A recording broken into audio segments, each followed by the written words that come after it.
8টি হলুদ গুটি রেখে আঙ্কেলটি কিভাবে বোর্ডটা নিয়ে নেয় তো দেখতে পারবেন এই ভিডিওটা। আসলে দুর্ভাগ্য কাকে বলে ভিডিওটা শেষ পর্যন্ত না দেখলে বুঝতে পারবেন না। তো আঙ্কেল কিন্তু প্রথমে হিট করে 2টি গুটি পকেট করে দিয়েছেন এবং আরও একটি গুটি সুন্দরভাবে কিন্তু খেলে দিলেন। এখন তিনি সাদা আরও গুটি খেলার চেষ্টা করছেন। তিনি কিন্তু আবারও একটি চাপ খেলতে যাচ্ছেন।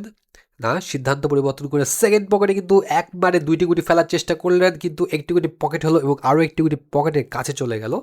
আবার কিন্তু তিনি চাপ খেলতে যাচ্ছেন, দেখা যাক কি হয়। কিন্তু এইখানেই তিনি বিপরীত পক্ষের প্লেয়ার গুটি পকেট করে দিলেন। এখন কিন্তু কালোদের খেলা, তিনি কিন্তু প্রথমে রেডে হিট করতে যাচ্ছেন কিন্তু এখানে মিসটা করে ফেললেন, কিন্তু বিপরীত পক্ষের প্লেয়ার কিন্তু সেই সুযোগটা ছাড়লেন না। তিনি কিন্তু রেডটা পকেট করে দিয়ে এখন কাভার করার ট্রাই করছেন, দেখা যাক। তিনি কিন্তু সুন্দরভাবে কিন্তু রেডটা কাভার করে দিলেন। আসলে তিনি কিন্তু কোনো সুযোগই ছাড়েননি। এখন তিনি চেষ্টা করছেন তার গুটিগুলো সুন্দরভাবে ক্লিয়ার করে দেওয়ার। তিনি কিন্তু একটি গুটি পকেট করে আরও একটি গুটি 2টি হলুদের মাঝখান থেকে বের করে নিয়ে আসলেন এবং আরও একটি গুটি খেলে দিলেন।